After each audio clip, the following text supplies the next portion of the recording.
What event do you most want to occur when you walk out of your flat? Well, I'm one of those people that really likes likes the idea of life being like a musical, and so I'm writing a couple of musicals.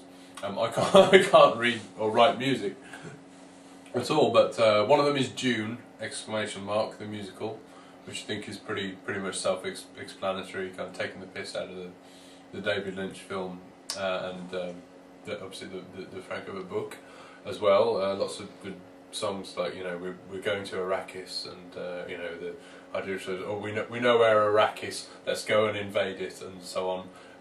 You know, the Iraq bit obviously is obvious, but the second one is a musical about the 18th century Unitarian minister, natural philosopher, and political thinker Joseph Priestley. So should I do a bit? Yeah. Okay. I don't really know what accents were like in the 18th century. It was a northerner, but I'll just do one. My name is Joseph Priestley. Some people think I'm beastly because I support the French Revolution. I founded utilitarianism and dally with vegetarianism, and I discovered they're devoid of phlogiston. Oxygen, oxygen, oxygen. I invented soda water, and I drink more than I oughta, which means that I'm constantly in need of a...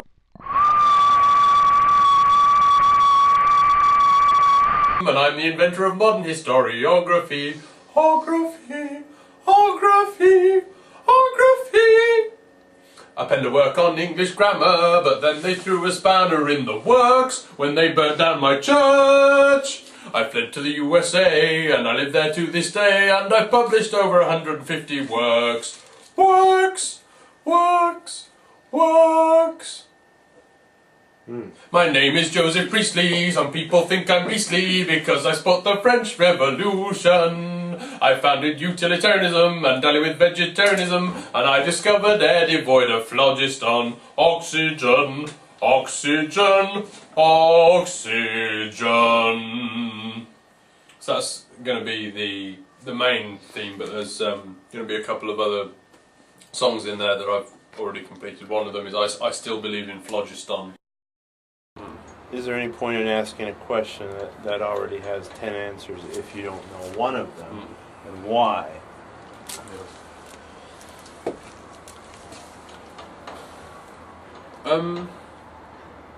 I think that the important part of the process of answering a question is not the answer, it's exploring the question, it's questioning the question. It's not so much the answer that you come up with. I mean, I think it's going to be financially China's, but demographically it's going to be Africa's.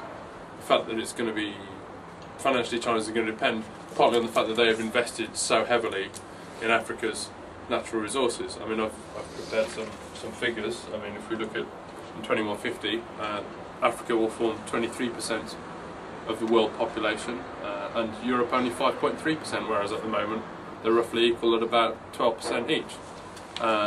If we think about it, if there's a sensible response to AIDS, it's going to be even higher.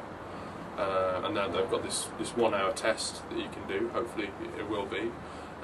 Something like 40% of the population of most sub-Saharan African countries is under 15, so you know that's plainly going to they have the impetus is with Africa on the demographic front.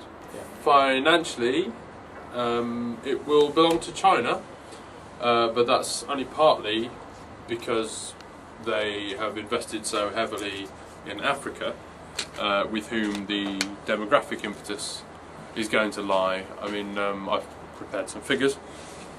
We think that Africa is going to form 23% of the world's population by 2150, compared with Europe's 5.3%. At the moment they're both currently equal on about 12%. And then if you also factor in the consideration that approximately 40% of most of sub-Saharan African countries' population is under 15, and the new 1 hour AIDS tests, which hopefully will alleviate the problem there.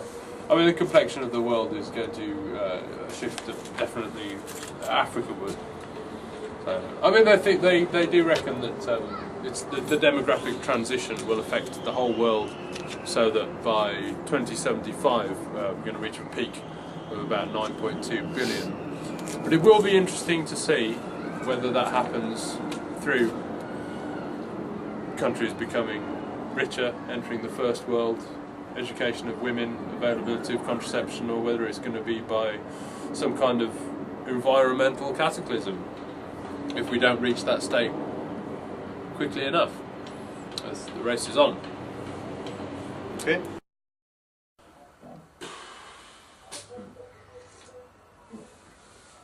Okay, well, what about the emotion of having done your bit when you're up at least 10,000 feet in the national park? It'll be my own funeral, I think, next year on my birthday, so I'm going to be 30. So anyone that's seen Logan's Run will know that that's going to be the ideal time to hold your own funeral. So the idea is I'll have people to get up and do eulogies for me.